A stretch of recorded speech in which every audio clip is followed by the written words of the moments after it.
Hello students, मैं सौरभ आज आपको पढ़ाने जा रहा हूं सीक्वेंस सीरीज का एक टॉपिक ज्योमेट्रिकल प्रोग्रेशन। ओके, तो आप लोगों ने एपी पढ़ लिया, आप लोगों को एपी समझ में आ गया। अब नेक्स्ट टॉपिक हम लोग पढ़ने जा रहे हैं जीपी, इसको बोलते हैं ज्योमेट्रिकल प्रोग्रेशन। ठीक है, तो एपी में हमने क्या देखा था, वो टर्म जिसका कॉमन डिफरेंस सेम हो उसको बोलते हैं एपी। एपी मतलब क्या हो गया, जिसका कॉमन डिफरेंस सेम था। इसमें हम लोग पढ़ेंगे जीपी। तो जीपी में क्या होता है, जिसका कॉमन रेशियो सेम होता है उसको बोलते हैं जीपी। ठीक है, तो देखो यहां पे मैंने लिख दिया definition, a series in which the ratio of any term of preceding term is same through out. जैसे अगर मैंने आपको एक टर्म दे दिया, मान लो 2, फिर एक दे दिया 4, फिर आपका हो गया 8, फिर आपका हो गया 16, इस तरह बढ़ते जाओगे तो कॉमन रेशियो सेम है। क्या है बच्चों, कॉमन रेशियो सेम है। कॉमन रेशियो सेम का मतलब क्या होता है, सेकेंड टर्म से अगर फर्स्ट टर्म डिवाइड करोगे ये अपॉन ये, देखो कितना आ गया, 2 आ गया। अब अगर थर्ड टर्म से सेकेंड टर्म डिवाइड करोगे 8/4, ये भी 2 आ गया। इससे ये डिवाइड करोगे ये भी 2 आ गया। ठीक है, तो क्या हो गया, जिसका कॉमन रेशियो सेम होता है उसको क्या बोलते हैं, जीपी बोलते हैं। जीपी मतलब क्या हो गया, ज्योमेट्रिकल प्रोग्रेशन। ज्योमेट्रिकल प्रोग्रेशन का मतलब क्या हो गया, जिसका कॉमन रेशियो सेम हो, इज कॉल्ड द जीपी। ठीक है, अब जैसे आपको याद होगा एपी का स्टैंडर्ड फॉर्म क्या होता था, ए प्लस डी, ए प्लस 2d, ए प्लस 3d। उसी तरह आपका जीपी का स्टैंडर्ड फॉर्म क्या होगा, ए फिर ए आर स्क्वायर। अगर आप ये अपॉन ये करोगे तो भी आर आएगा, ये अपॉन ये करोगे तो भी आर आएगा, मतलब कॉमन रेशियो उसका क्या होगा, सेम होगा। अब देखो, अब nth टर्म का फॉर्मूला क्या होता है, याद करना पड़ेगा आपको। यहाँ पे एन लिखो, टीएन लिखो, दोनों सेम चीज है। टीएन मतलब बेटा एन टर्म हो गया और एन का मतलब भी nth टर्म हो गया। तो फॉर्मूला क्या हो गया, TN equals to A R raise to the power n minus 1। Formula क्या हो गया, A R raise to the power n minus 1। ठीक है, अब सम का फॉर्मूला क्या हो गया कि जब r की वैल्यू 0 से 1 से छोटी हो, जब r की वैल्यू 1 से छोटी हो तो फॉर्मूला क्या होता है, SN equals to A 1 minus R raise to the power n upon 1 minus R. ठीक है बच्चों, जब r की वैल्यू 1 से छोटी हो तो एसएन इक्वल्स टू क्या होता है, A 1 minus R raise to the power n upon 1 minus R. जब r की वैल्यू आपको 1 से बड़ी हो तो उसका फॉर्मूला क्या होता है, SN equals to A R raise to the power n minus 1 upon R minus 1। Okay, ये दोनों आपको एसएन का फॉर्मूला होता है। ओके बच्चों, चलिए क्वेश्चन नंबर आपको फर्स्ट बोर्ड पे लिखा हुआ है। ठीक है, exercise 9.3 question number first. Question क्या है, find the 20th term and nth term of A GP 5/2, 5/4 and 5/8। ठीक है, इस टर्म का आपको क्या निकालना है, जीपी निकालना है। क्या निकालना है, इस टर्म का जीपी निकालना है। ठीक है, तो पहले आपको फाइंड करना पड़ेगा 20th टर्म।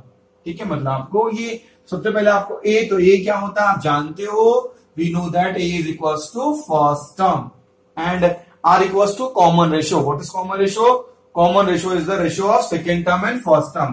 Second term और first term का अगर आप डिवाइड करोगे तो ये आपका क्या हो जाएगा, कॉमन रेशियो हो जाएगा। ठीक है बच्चों, तो 5 से 5 कट गया, ये हो गया 1/2। तो कॉमन रेशियो क्या हो गया, 1/2 हो गया। अब आपको क्या निकालने बोल रहा है, A20 निकालने बोल रहा है या T20 निकालने बोल रहा है। ठीक है ना, इसको T20 भी लिख सकते हो, किसी किसी बुक में T20 लिखा होगा और किसी किसी बुक में A20 होगा, दोनों सेम ही चीज है बच्चों। ठीक है, तो फॉर्मूला क्या होता है, देखो यहाँ पे ए आर पे पावर n माइनस 1, तो यहाँ क्या लिखोगे, ए आर पे power n minus 1। What is a यहाँ पे क्या है, यहाँ पे क्या है, 5/2 है, यहाँ लिख दो 5/2। आर क्या है, आर देखो 1/2, तो 1/2 raise to the power n कितना दिया हुआ है, यहाँ पे आपको 20 दिया हुआ है, तो लिखोगे 20 माइनस 1। ओके, अब देखो काफी इजी है, 5/2, अब ये हो जाएगा 19, तो 1/2, तो 1 पे भी 19 लिख सकते हो और 2 पे भी 19 लिख सकते हो। ठीक है ना, ये जो 1 पे भी 19 है, 2 पे भी 19, दोनों पे 19 है। अब देखो 1 पे 19 की वैल्यू क्या होती है, आपको पता है 1 पे 19 की वैल्यू 1 होती है, और यहाँ पे पावर दोनों ऐड हो जाएगा, बेस सेम है, तो 2 raise to the power 1 plus 19, 5/2 raise to the power 20। ये आपको A20 की वैल्यू फाइंड आउट हो गई। चलिए और क्या बोल रहा है, AN की वैल्यू या TN की वैल्यू। तो TN की वैल्यू तो आपको पता है, फॉर्मूला होता है A R raise to the power n minus 1। Okay, इस तरह क्वेश्चन नंबर आपका ये फर्स्ट हो गया। देखो बच्चों question number second, find the 12th term of GP. GP का आपको क्या निकालना है, 12th टर्म निकालना है।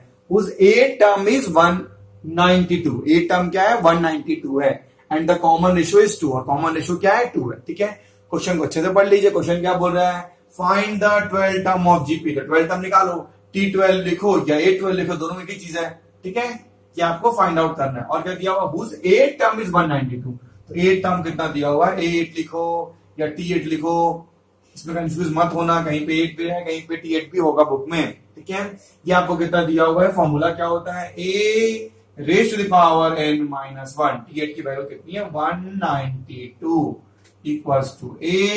अब देखो कॉमन रेशियो कितना दिया हुआ है, R आपको दिया हुआ है 2, तो R के बदले 2 पुट कर दोगे। ठीक हो, और यहाँ पे n कितना है, n यहाँ पे 8 है, कि आप लिखोगे 8 माइनस 1। ओके, ठीक है, अब इससे आप a की वैल्यू फाइंड आउट कर लोगे, तो क्या लिखोगे 192 अपॉन ये 2 रेज़ टू द पावर 7 हो गया, नीचे आ जाएगा 2 रेज़ टू द पावर 7 की वैल्यू आ गई आपको a। ठीक है, और आपको फाइंड करने क्या बोल रहे हैं, फाइंड करने आपको बोल रहा है T12, तो T12 की वैल्यू क्या होगी, a raise to the power 12 minus 1, a क्या हो गया, ये आपको पूरा आ गया, तो लिख दो 192 upon 2 raise to the power 7, r कितना है, कॉमन रेशियो आपको 2 है, तो 2 12 माइनस 1, देखोगे 192 upon 2 raise to the power 7, इसको माइनस करोगे 11।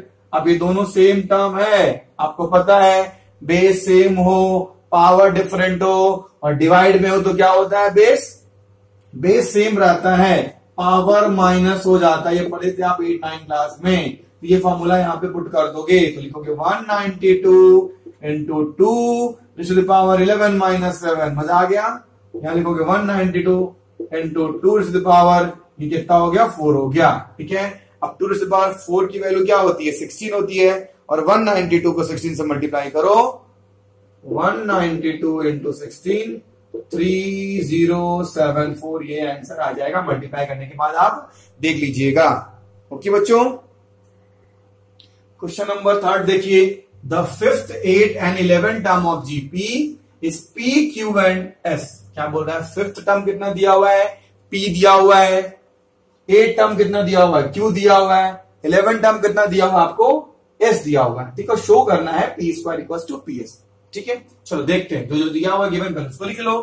ठीक है, तो 5th टर्म कितना दिया हुआ P, तो लिखोगे A5 या T5 की वैल्यू कितनी दी हुई है P, ये आपको गिवन है। ओके, अब देखो अब क्या दिया हुआ, 8 टर्म आपको दिया हुआ Q, 8 टर्म को Q लिख दोगे, यहां लिखोगे T8 की वैल्यू क्या हो गई, Q हो गई। अब यहां तो 8, अब A11 की वैल्यू क्या हो गई, S हो गई। ठीक है, मैं बता चुका आपको कि AN और TN दोनों सेम चीज होता है, इसमें कंफ्यूज मत करना।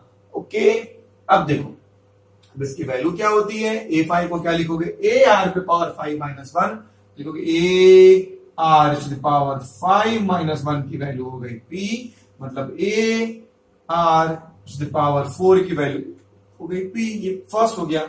अब इसको लिखोगे यहां पे कि यहीं पे लिख देता हूं A to the power R, AR to the power 8 minus 1 की वैल्यू Q, तो AR पे पावर 7 इक्वल्स टू Q, ये सेकेंड इक्वेशन हो गया। अब थर्ड देखो, थर्ड क्या दिया हुआ है, AR पे पावर 11 माइनस 1 की वैल्यू S, तो AR पे पावर इक्वल्स टू S, ये आपको दी हुई है। ठीक है, सिंपल, आपको तीनों की वैल्यू जो गिवन है वो हमने लिख दिया। अब देखा कि इसमें क्वेश्चन क्या था, तो क्वेश्चन था Q² इक्वल टू PS। इसमें देखा कि आपको प्रूफ क्या करना था, Q² की वैल्यू PS के इक्वल प्रूफ करनी थी। ठीक है, चलो आप इसी से कुछ करके देखते हैं। तो हमें क्या प्रूफ करना था, LHS लिखा हमने, क्या हो गया Q²। अब देखो Q किसको, Q ये मान, Q की वैल्यू ये आई है, जो Q की वैल्यू आई हमने वहां पे लिख दिया। क्या लिख दिया, AR पे पावर 7 पे पावर स्क्वायर, अब A पे पावर स्क्वायर, A पे पावर स्क्वायर, और यहाँ पे 7 2 14, ये अपना LHS की वैल्यू आ गई। अब हमने देखा कि अपने पास RHS क्या था, P इंटू S। अब P इंटू S को मल्टीप्लाई करके हमने देखा यहाँ पे RHS, क्या देखा P इंटू S। अब P देखो, P आपको यहाँ पे क्या आ गया था, ए आर पे पावर 4, तो हमने लिख लिया A R to the power 4 into S क्या था, A R to the power 10, A into A square R 10 plus 4 14 आ गया। अब देखा हमने क्या, अपना एलएचएस जो है वो आरएचएस के इक्वल आ गया। यहां ले हमने प्रूफ हो गया ये चीज, so that LHS equals to RHS, hence proved Q square equals to P into S. बहुत इजी क्वेश्चन था। देखिए बच्चों, question number 4, the fourth term of GP is the square of its second term. क्या बोल रहा है कि fourth term जो जीपी है वो सेकेंड टर्म के स्क्वायर के बराबर है, and the first term is -3, determine the second term. ठीक है, बहुत इजी है। सबसे पहले जो क्वेश्चन में आपको गिवन है वो आप लिखोगे। तो क्या दिया हुआ है कि फोर्थ टर्म ऑफ जीपी मतलब T4 जो है वो सेकेंड टर्म के स्क्वायर के बराबर है। सेकेंड टर्म को क्या मानोगे, टी स्क्वायर, इसके T2 के स्क्वायर के बराबर है, मतलब T4 इक्वल टू क्या हो गया, टी स्क्वायर हो गया। और क्या बोल रहा है कि the first term is -3, determine the seventh term. इसको A7 लिखो, T7 लिखो, कोई फर्क नहीं पड़ेगा। ठीक है, अब हमारे पास ये दो चीज दिया हुआ है, दो हथियार दिया हुआ, दो वेपन दिया हुआ, इसी से हमको यूज करके इसकी वैल्यू फाइंड करनी है। ठीक है, तो जो चीज गिवन है वो उससे करोगे। अब क्या T4 की वैल्यू आप क्या जानते हो T4 की वैल्यू ये हो सकता है AR पे पावर 4 -1। तो यहां हमने लिखा T4 को AR पे पावर 4 -1 3, डायरेक्ट में लिख रहा हूं। यहां पे AR पे पावर 2 -1 1, ये हो गया स्क्वायर। ठीक है बच्चों, सॉल्व करके देखते हैं इसको। तो क्या यहां पे हो गया, AR cube equals to A square R square. ठीक है, अब इसमें देखो जो पार्ट कट रहा है उसको काट दो। ठीक है, तो कौन कौन सा पार्ट इसमें कट रहा है आपको, ए से ये कटा तो यहाँ ए बचा, इसे कटा तो यहाँ आर बचा, मतलब आर की वैल्यू किसके बराबर आ गई, ए के बराबर आ गई। और आपको यहाँ शायद फर्स्ट टर्म 3 दिया हुआ है, मतलब आर भी आपको क्या आ गया, 3 आ गया। समझे, जब इसको हमने सॉल्व किया तो देखा कि ये आर की वैल्यू ए के वैल्यू के बराबर आई, मतलब आर और ए दोनों, यहाँ पे आपको ए दिया हुआ है 3, मतलब आर भी 3 हो गया। ओके, अब फाइंड क्या करने में बोल रहा है, सेवेंथ टर्म। तो लिखोगे A7 इक्वल्स टू AR पे पावर 7 -1, ए कितना है -3, आर कितना हो गया -3 पे पावर 7 -1 6। तो इसको -3 को 6 बार मल्टीप्लाई करो और इसको सॉल्व करो, तो सॉल्व करने के बाद आपका पूरा एग्जैक्ट आंसर आपको आ जाएगा -2187 -2187। ओके ओके बच्चों, इसमें बोल रहा है which term of the following sequence 128, इसका कितना टर्म होगा, मतलब क्या नहीं करना आपको, इसमें आपको n की वैल्यू फाइंड आउट करनी है। चलो ठीक है, देखते हैं। हम जानते हैं फर्स्ट टर्म क्या होता है a, इसको 2 बोल दिए। r क्या होता है, सेकेंड टर्म से फर्स्ट टर्म को डिवाइड करोगे तो ये r हो गया। और ये क्या आपको दिया हुआ है, a दिया हुआ है, तो ये लास्ट टर्म आपको 128 दिया हुआ है। ओके, इसको सॉल्व करते हैं। फॉर्मूला क्या हो गया, an equals to AR raise to the power n -1। ठीक है, आपको करना क्या है, n की वैल्यू फाइंड आउट करनी है। तो 128 इक्वल्स टू a कितना है 2, r कितना आपको आ गया √2 रेज़ टू द पावर कितना हो गया n -1। ठीक है, इसके बाद इसको सॉल्व करोगे। ओके बच्चों, सॉल्व करोगे तो कैसे करोगे, ये आपको √2 पे पावर n -1 है, 2 नीचे ले आओ पहले आप। ठीक है, तो लिखोगे यहाँ पे 128 अपॉन 2 इक्वल्स टू क्या हो जाएगा √2, रूट की वैल्यू 1/2 होती है, तो लिखोगे 2 raise to the power n -1 upon 2, इसकी वैल्यू 1/2 होती है, ये कट हो जाएगा। तो ये आपको हो गया 64 equals to 2 raise to the power n -1/2। अब कितना पे पावर 2 पे, क्योंकि यहाँ पे देखो यहाँ पे 2 है, यहाँ पे 2 पे पावर कितना की वैल्यू क्या होती है 64 होती है। 2 पे पावर आपको 6 की वैल्यू 64 होती है। अब देखोगे 2 2 4, 4 2 8, 8 2 16, 16 2 32 और 32 2 64, ये 6 बार होगी तो होगी। ठीक है, अब 2 पे पावर कितना हो गया यहाँ पे n -1/2। अब देखो दोनों का बेस सेम है तो पावर भी सेम हो जाएगा, तो 6 इक्वल्स टू n -1/2 अब ये यहाँ पे डिवाइड में है, इधर आके n2 हो जाएगा, तो 6 into 2 equals to n minus 1, 12 equals to n minus 1 and 12 plus 1 equals to n। तो n की वैल्यू आपको क्या हो गई, 13 हो गई n की वैल्यू। देखो बच्चों, for what value of x the number, ये जीपी में बोल रहा है कि ये नंबर आपको क्या दिया हुआ है, जीपी में दिया हुआ है, तो आपको x की वैल्यू फाइंड आउट करनी है। आपको पता है कि कोई भी नंबर अगर जीपी में होगा तो उसका क्या होता है, कॉमन रेशियो सेम होता है, मतलब ये अपॉन ये इक्वल टू ये अपॉन ये हो जाएगा, ये आपको पता है। ठीक है, तो लिखोगे x अपॉन ये डिवाइडेड बाई -2 अपॉन 7 किसके बराबर होगा, ये अपॉन ये 7 अपॉन 2 डिवाइडेड बाई 2, ये इक्वल हो गया जीपी का फॉर्मूला होता है कि ये अपॉन ये इक्वल टू ये अपॉन ये होता है, तो ये टर्म क्या होता है, जीपी में होता है। अब देखो into 7 upon -2 -7 upon 2 1 upon x, अब क्रॉस मल्टीप्लाई कर दो, 7x upon -2 equal to -7 upon 2x। Okay, इसको से मल्टीप्लाई करोगे तो क्या हो गया, 7x into 2x equal to -7 into -2 x into x square -7 -2 upon 7 upon 7 7 2 से 2 कट गया, x स्क्वायर की वैल्यू 1 आ गई, x की वैल्यू √1 आ गई, x की वैल्यू क्या आ गई, +-1 आ गई। तो इसमें आपको x की वैल्यू +-1 होगी बच्चों। इसमें देखो फाइंड द सम, क्या निकालना है, सम निकालना है। इस टर्म का आपको क्या करना, सम फाइंड करना है। सम का आपने 2 फॉर्मूला पढ़ा है, जब r की वैल्यू छोटी हो 1 से या r की वैल्यू बड़ी हो 1 से, 2 आएगा। देखते हैं, सबसे पहले इसमें क्या करोगे, आपको पता है फर्स्ट टर्म क्या होता है, फर्स्ट टर्म आपको यहाँ पे 0.1 है। अब r निकाल लो तो कितना, 0.05 अपॉन 0.15। ठीक है, ये सॉल्व करना आपको आता है, सॉल्व करो तो इसकी वैल्यू आ रही है 0.1। अब देखो यहाँ पे 0.1 0 से 1 से छोटा है ना, तो 1 छोटा तो ये फॉर्मूला लग जाएगा, कौन सा लग जाएगा, Sn equals to a 1 minus r पे power n upon 1 minus r। ये फॉर्मूला यहाँ पे आपको पुट हो जाएगा। क्यों, क्योंकि r की वैल्यू जो है वो 1 से छोटी है, 0.1 1 से छोटा है, तो 1 से छोटा के लिए हमने ये फॉर्मूला लगा दिया। अब सॉल्व कर लो। अब जो आपको a की वैल्यू क्या गिवन है, a की वैल्यू आपको 0.15 1 माइनस 0.1 पे power n upon 1 minus r की वैल्यू कितनी आ गई, 0.1। हमने इसको लिख लिया। ठीक है, अब इसको सॉल्व कर लो तो क्या लिखोगे, 0.15 1 माइनस 0.1 पे पावर Sn कितना निकालना है, 20 टर्म है, तो यहाँ पे 20 लिखोगे, S20 यहाँ पे 20 आप कर दो, 20 यहाँ पे 20 अपॉन, अब हो गया 1 माइनस 0.5, तो क्या हो जाएगा 0.9 हो जाएगा।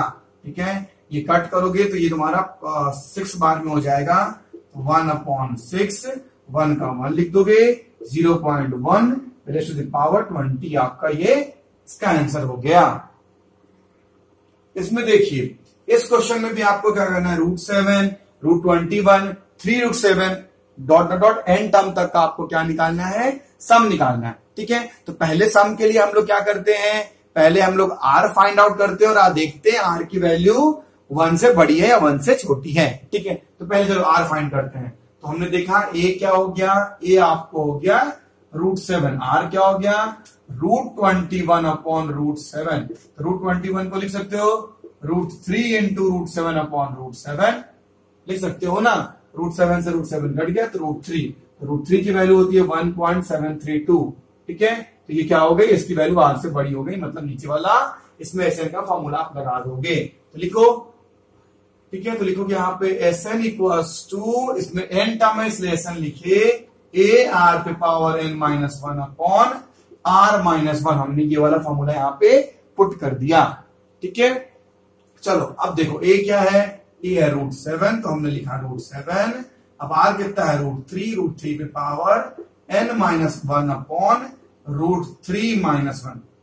ठीक है बच्चों, अब क्या करोगे, इसको यहां तक भी छोड़ सकते हो, इसको स्मलाइज भी कर सकते हो, √3 माइनस 1 है, तो हमने यहां क्या किया, √3 प्लस 1 और √3+1। कभी नीचे रूट नहीं होता इसलिए इसको रेशनलाइज कर दो, ज्यादा अच्छा होगा। तो लिखो इसको √7, फिर इसको लिख लो √3+1 एंड √3 पावर क्या है, n है, यहाँ 1 है। अभी क्या हो गया, a + b into a minus B, a square √3 का स्क्वायर 3 - 1, ये आपको क्या हो गया 3 - 1 2 हो गया।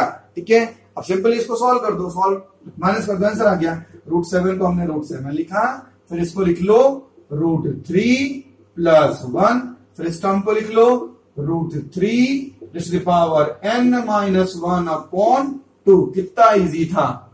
ओके, इसमें भी आपको क्या बोल रहा है, सम निकालने बोल रहा है। a square minus a cube का आपको समेशन निकालना, सम निकालना है। ठीक है, तो आपने देखा यहाँ पे फॉर्मूला देखा, क्या होता है फॉर्मूला, r देखा, r क्या है -a/1, तो क्या हो गया -a हो गया।